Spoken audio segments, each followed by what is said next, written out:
Бұл клубтың атауы тек Испанияда ғана емес, жалпы бүкіл әлемде танымалдылыққа ие. Барселона тек клуб емес, бұл нағыз философия, ерекше ойын стилі және даңқты тарихы бар команда. Бұл клубтың тарихы басқалардан тым ерекше. Барселона қалай құрылды? Барселонаның президенті неге өлтірді? Йохан Кройф Барсаны қалай өзгертті?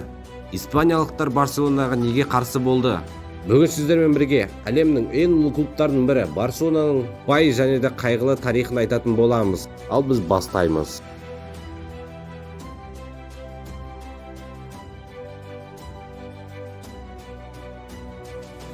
Барселона қалай құрылды және де оны кім құрды?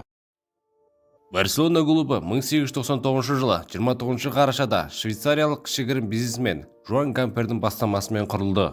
Жуан Гампер өзінің туып өскен Швейцария елін тастап, Барселона клубы үшін Каталонияға келіп көшті. Алғашында Барселона клубы жай ғана әуесқой клуб болатын, яғни айтқанда құрылысшылар, жұмысшылар ойнайтын клуб. Алайда Каталония жұртшылығының футболға деген махаббаты ояна бастады. Солай стадионға адамдар көптеп жиналып, Барселона клубы белсенді дами бастады. 1900 жылдардың басында Барселона өзінің алғашқы ішкі жеңістеріне жете бастады.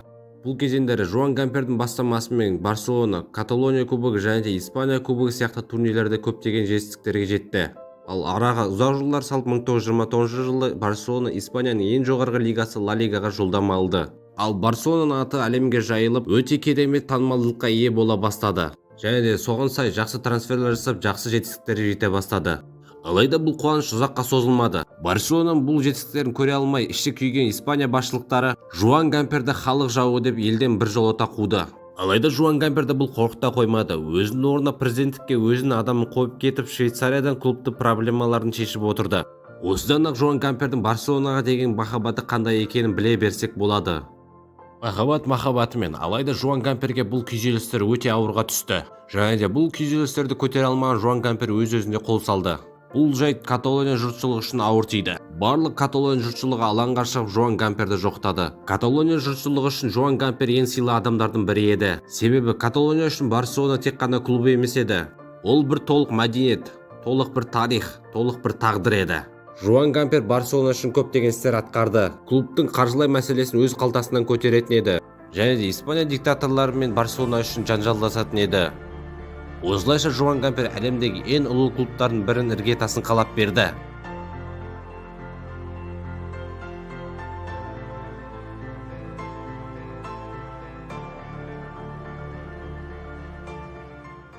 Барселона президенті Жозеп Санолды неге өлтірді? 1936-39 жылдары Испанияда азаматтық соғысы өршіп тұрған еді. Барселона футбол клубы саяси өзгерістердің эпицентрі болды. Клубтың сол кездегі президенті Жозеп Санолдың социалистік көзқарасы басқаша болды.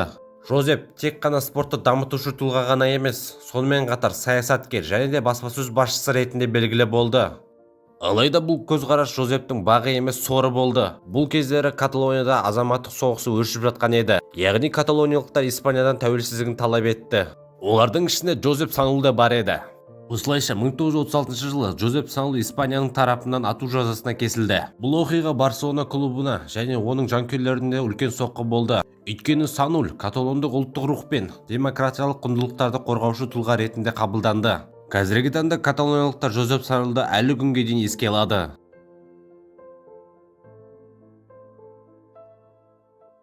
Барселонаның Франсиско Франкодан көрген қорлықтары. Соғыс барысында Испания диктаторлығы Франсиско Франконың қол астына көшкен кезде Барселона немесе жалпы Каталония қатты қысым көрді.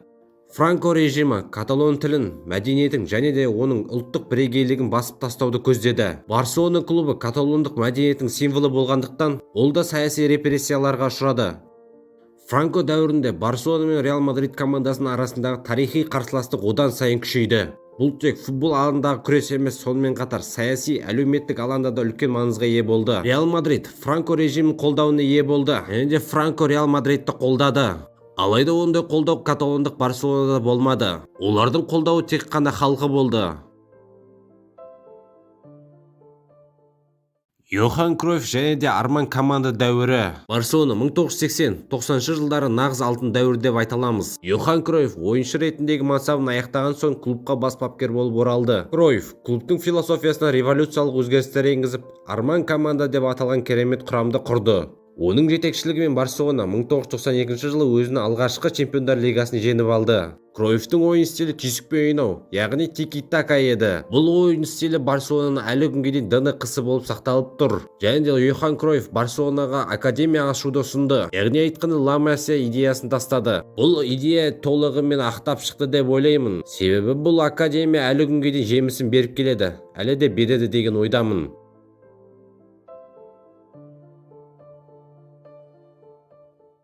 Мессидің дәуірі және де қайталанбас құрама. 2000 жылдардың басында Барселона тарихтағы ең ұлы ойыншылардың бірі Лионель Мессидің келуімен әлемдік ареналарда шыңдарды бағындырды. Месси Барселонаның символына айналып, клубқа көптеген рекордтар мен титулдар алып келді.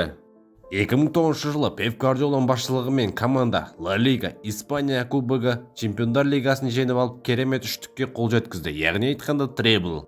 Бұл кезеңде Барселона командасы әлемнің ең танымал клубтарының біріне айналды. Месси, Хави, Иньеста, Пике, Бускетс сияқты ойыншылардың арқасында клуб Испанияда ғана емес, Еуропада да титулдарды қарша боратты.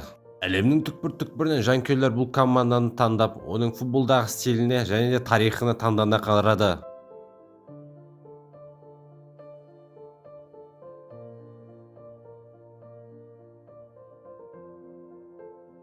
Міне достар, біз Барселона клубының тарихын қысқаша әрі нақты зерттедік. Барселона футбол клубының тарихы тек спорттық жетістіктерге емес, сонымен қатар каталондық ұлттық рух, мәдениеттік, саяси еркіндікке күреске негізделген. Барса өз мәдениетін, тілін, құндылықтарын қорғай отырып, ең қиын кезеңдерді бастан кешірді. Осы кезеңдердің бәрі Барселона клубын басқа клубтардан өзгешелендіреді. Барселона футбол клубының тарихы күреспен, сеніммен және қайсарлықпен өрілген. Ойын алаңдағы жетістіктерінен тыс, Барса әрқашан Каталонияның жүрегі болып қала береді. Барселона не көрмеді? Барселона азаматтық соғысты да, президентінің өлімінде, диктаторлардың қысымында, небір соғыстарды да көрген. Сол себептен Барселонаны ұлы клуб дейді. Сіздермен бірге болған Санчо Фут арнасы. Видеоны лайк басып отырамыз. Сау саламатты болыңыздар. Виска эль Барса.